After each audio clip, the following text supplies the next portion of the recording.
ഇതിപ്പോൾ 2026 ഞാൻ കുട്ടനാട്ടിലെ ഏറ്റവും താഴ്ന്ന പ്രദേശങ്ങളിലൊന്നായ മുട്ടാർ പഞ്ചായത്തിലൂടെയാണ് സഞ്ചരിച്ചുകൊണ്ടിരിക്കുന്ന വള്ളത്തിൽ. ഇതിന് മുൻപ് ഞാൻ ഇതുപോലെ യാത്ര ചെയ്തത് ഏതാണ്ട് 2018 വെള്ളപ്പൊക്കത്തിന് ശേഷം കുട്ടനാട്ടിൽ പൂർണ്ണമായിട്ടും ജനങ്ങളെയൊക്കെ മാറ്റി പാർപ്പിച്ച് ഏതാണ്ട് 4 ലക്ഷത്തോളം വരുന്ന ജനങ്ങളെ കുട്ടനാട്ടിൽ നിന്നും പൂർണ്ണമായിട്ടും മന്ത്രിമാരുടെ നേതൃത്വത്തിൽ അന്ന് തോമസ് ഐസക്കൊക്കെ അടക്കം ജനങ്ങൾക്കൊപ്പം നിന്നുകൊണ്ടാണ് അവരെയൊക്കെ കരയിലേക്ക് മാറ്റിയത്.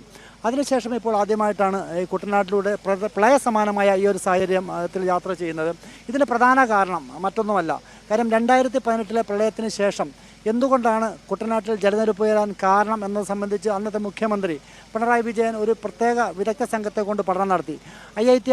ചെന്നൈ IIT അടക്കമുള്ളവർ നടത്തിയ പഠനത്തിൻ്റെ അടിസ്ഥാനത്തിൽ തോട്ടപ്പള്ളിയിലും അന്ധകാരനഴി വഴിയുള്ള വെള്ളം കടലിലേക്ക് ഒഴുകിപ്പോക്ക് സുഗമമാക്കണം എന്നുള്ളതായിരുന്നു പ്രധാന റിപ്പോർട്ട്. നേരത്തെ ഏതാണ്ട് 100 മീറ്റർ മാത്രമായിരുന്നു പ്രളയ സമയത്ത് പോലും തോട്ടപ്പള്ളി സ്പിൽവേയുടെ പൊഴിമുഖത്തുണ്ടായിരുന്ന വീതി.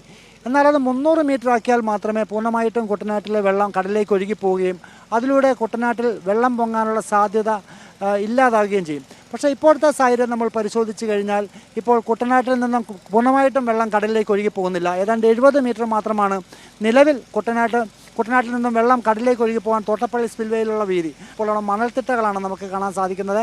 ഈ മണൽത്തിട്ടകൾ മാത്രമല്ല, ഷട്ടർ തോട്ടപ്പള്ളിയിലെ സ്പിൽവേയുടെ ഏതാണ്ട് 40 ഷട്ടറുകളുണ്ട്. അമ്പലപ്പുഴ MLA അടക്കമുള്ളവർ ഇക്കാര്യത്തിൽ ശ്രദ്ധ പുലർത്തിയില്ല.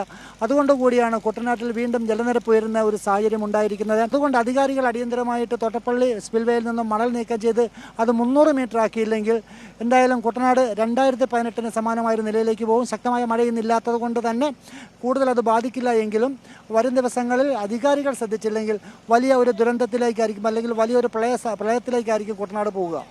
ക്യാമറാമാൻ രതീഷ് രാജിനൊപ്പം ഷാജഹാൻ.